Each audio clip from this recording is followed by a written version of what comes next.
Oui, tout ne va pas bien quand vous acceptez le dogme de la réduction par principe de la dépense publique et des dépenses de fonctionnement. Ce que ne vous dites pas, c'est que cette baisse de la dépense publique veut dire de toute façon, au bout du bout, casse de services, asphyxie de territoire, mise à mal du pacte républicain.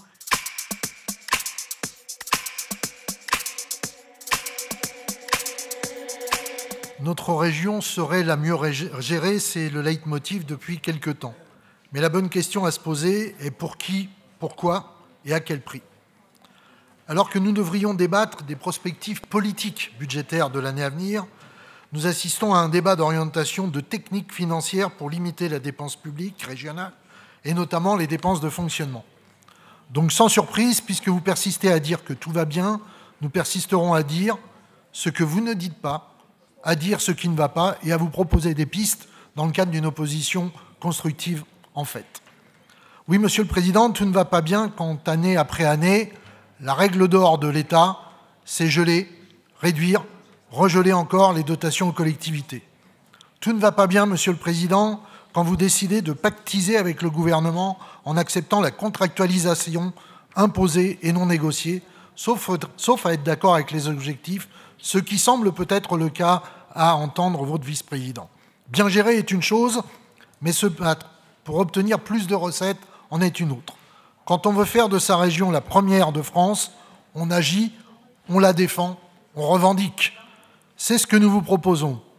Ainsi, par exemple, êtes-vous prêt à faire un courrier à l'ensemble des parlementaires pour généraliser le versement transport pour toute la région et ainsi éviter à la fois les oppositions entre les territoires et pourquoi pas engager le débat sur la gratuité.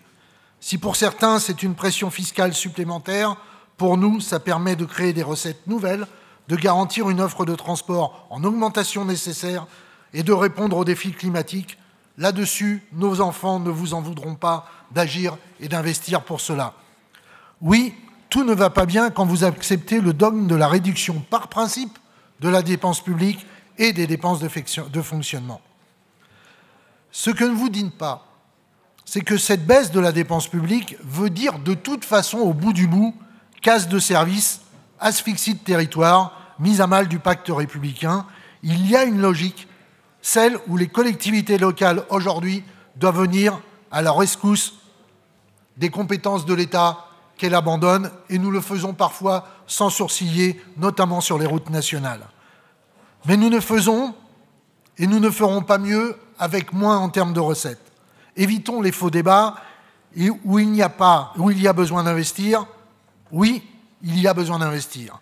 L'investissement est une nécessité et nous l'avons toujours défendu. Mais vous comme moi, nous savons que tout investissement génère du fonctionnement.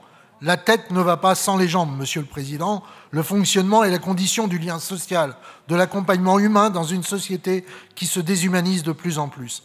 Investir dans l'avenir, c'est par exemple redonner tout son souffle au budget de la formation continue.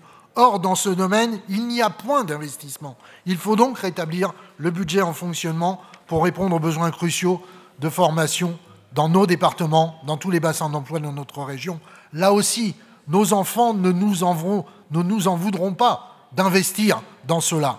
Avoir du courage politique, comme vous vous plaisez à le dire, ce n'est pas réduire la dépense publique par principe, mais c'est aujourd'hui, par exemple, et vous ne le faites pas assez, taper du poing sur la table pour défendre le service public, garante de l'actualité républicaine et territoriale.